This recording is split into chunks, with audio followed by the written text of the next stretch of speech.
We would like to do the strange in the familiar for the passing of our media police who died in one more time, 2 other media police. I'd like for you to please stand and start the movement for Fidel Saydee, Fidel Saydee, and the rest of our media police. Thank you. You can please sit. The media police. Today's press briefing is presided over by the Deputy Minister for Press for Technical Services. Is in transition of confirmation to Press and Public Affairs. I'm sorry, so that the city can now win content. So the Deputy Minister for Technical Services is Honorable Daniel Sando. Honorable Sando will officially introduce our guests. Prior to that, he will make his introductory comments and also introduce our officials here at the Ministry of Information. Mr. Sando, National Platform. Mr. Sando, Director of Police,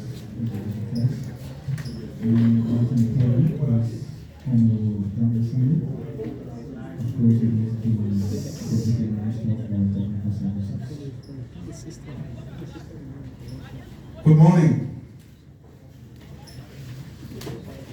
On behalf of the Ministry of Information, Cultural Affairs and Tourism, we are pleased to stand on existing protocols to welcome all of you at the Charles Bayon conference hall here at the Ministry of Information to attend this another edition of the Ministry's regular press briefing.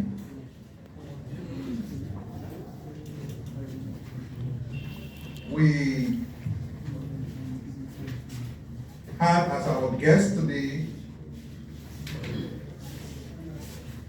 the Ministry of Justice, and of course they are here to address recent incident of jailbreak that occurred in Kakata City, Margibi County.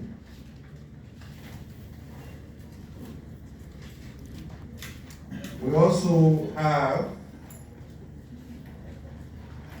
Dr. Benita Collins Andrew from the Liberia Medical and Dental Council, the LMDC, will brief the nation on the current state of affairs of the LMDC. And then of course we have the Incident Commander General, Mr. Anzu V.S. Dode, the Executive Director from the National Disaster Management Agency. He will speak on developments surrounding the provision of $1.5 million emergency cash transfer for flood victims and full assistance initiative for 26,000 flood affected victims across Liberia.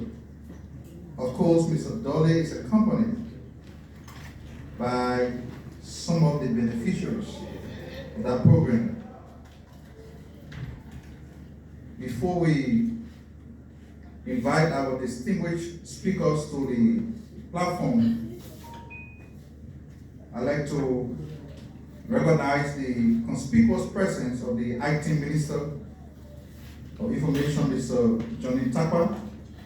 I also like to recognize my colleague, the Assistant Minister for Media Services, Mr. Marvin Yembu.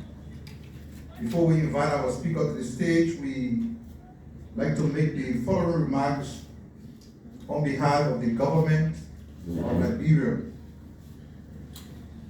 The President, His Excellency Joseph Imambwaka, and entourage have scored big wins for Liberia at the just ended Forum for Channel Africa Cooperation. President Bwaka and his team are due to return to the country tomorrow, Wednesday at 5 p.m. And they will move straight to the Effort Baptist Church in Pinsville City, where a brief Thanksgiving service to commemorate the president's successful engagement abroad and the team's safe return to the country. We encourage all media institutions to join us if you have the time as we gather to give thanks to God the Almighty for his continuous guidance, grace, and prevalence over our leader and our people. While in China, it is important to note that we are happy to report that the president and his team held bilateral meetings with Chinese President Xi Jinping. And here are a few highlights from that meeting. At the meeting, the Chinese leader assured President Bouazizi that China is ready to support the developmental drive of Liberia. He indicated that China's support to Liberia will focus on key areas of the arrest agenda, including roads infrastructure, agriculture, renewable energy, health, among others. The construction of the overhead bridges at SKD Boulevard and the ministerial complex, which was long planned to have taken place in previous administration, but is set to begin in the first quarter of 2025. That is next year. China also committed $28 million in grant aid to Liberia and $100 million in road construction and financing plan to be negotiated by the two countries. China also canceled default interest on loans Liberia owed in the tune of $6.5 million. These new commitments are in addition to support that China is already providing to Liberia. The most recent, which is the expansion of the multimedia complex for the Liberia broadcasting system and the infrastructure to provide television coverage across Liberia.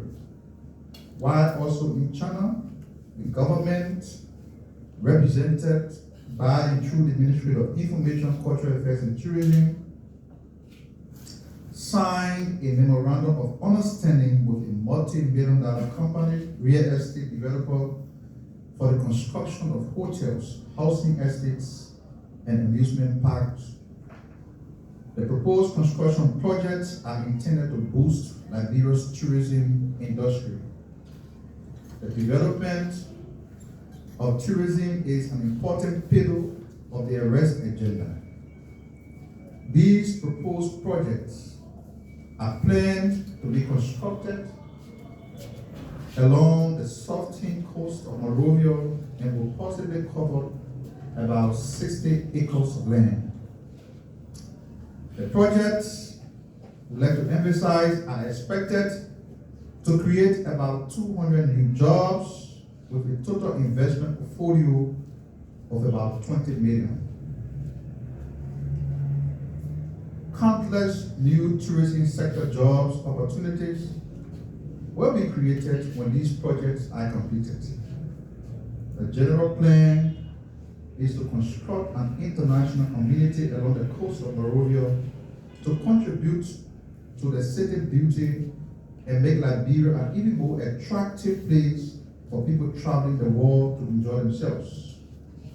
When these projects are completed, we hope people will find Liberia attractive to visit and enjoy nature and life. while we make more money and improve the lives of our people.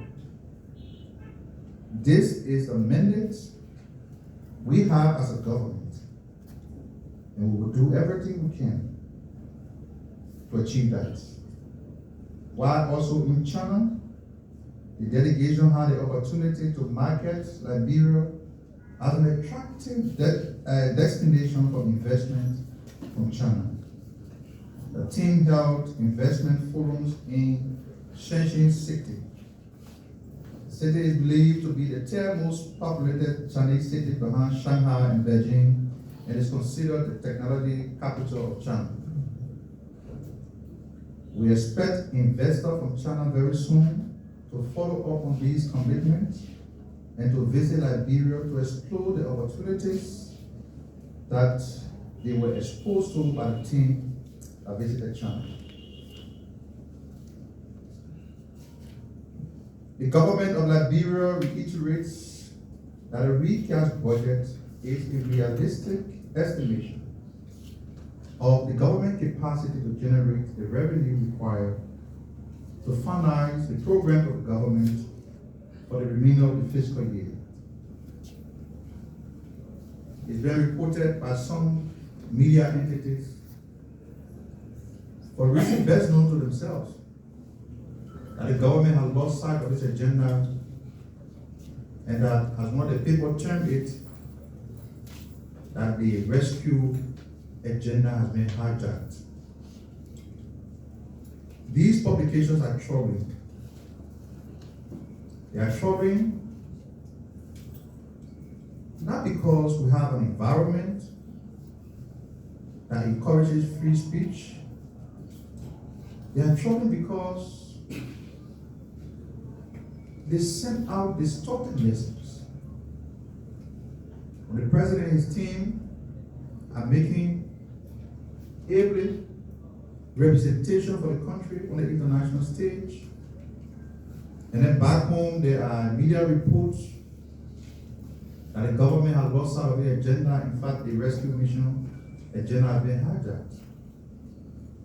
It is not true, and we'd like to clarify as follows. We have been reading media reports that the government is misallocating or reneging on its initial pledge to prioritize the arrest agenda programs in the national budget. The impression being created is that the government is losing focus on key areas, including the fight against drugs, increment in the agricultural budget, and that of the Ministry of Education and the rule of law. What the government has done to combat drugs and dangerous substances has proven to be remarkable so far.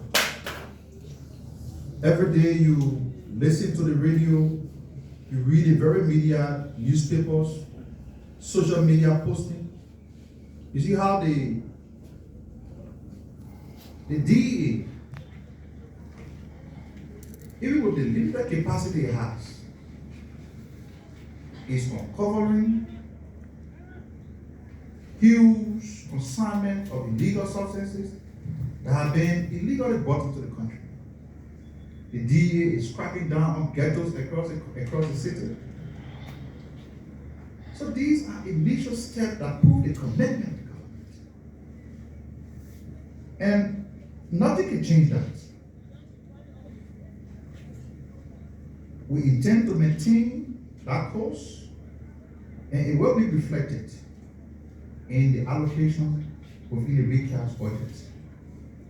So we further say that nothing can be further from the truth than this false impression that these media reports seek to create. The other day we were here, the Ministry of Finance and Development Planning has said that the reallocation made in the recast budget are in line with government realistic revenue expectation for the remainder of the fiscal year. Last week, they re-emphasized that. They told us, including members of the press, that the adjustment that they have made in the budget, as reflected in the recast that is currently before the legislature, do not affect the core function and activity delivery of the various agencies whose budgets have been revised downward. The budget revision have been done to the contingent revenue and expenditure component of the budget. Maybe, and just maybe, we need some level of tutorial for people who want to be reporting on these things. And interestingly so, the other day, the Deputy Minister of Finance was here and he talked about economic reporting. Maybe the government needs to take up an initiative to train people on how to report on the economy of the country. I mean, maybe it will help to address some of these missteps in the reportage that we see every day in the media. So, we'd like to see that the budget is a plan to raise and spend money. The government doesn't manufacture the money it spends. It has to be raised through taxes, levies, and other fees. The reassessment of the budget is part of the normal fiscal governance process and should not indicate to anyone, as some media colleagues have reported or insinuate, that the government has reneged on its pledge to prioritize the important sectors of the arrest agenda. That impression is absolutely untrue, and we reject it to the fullest.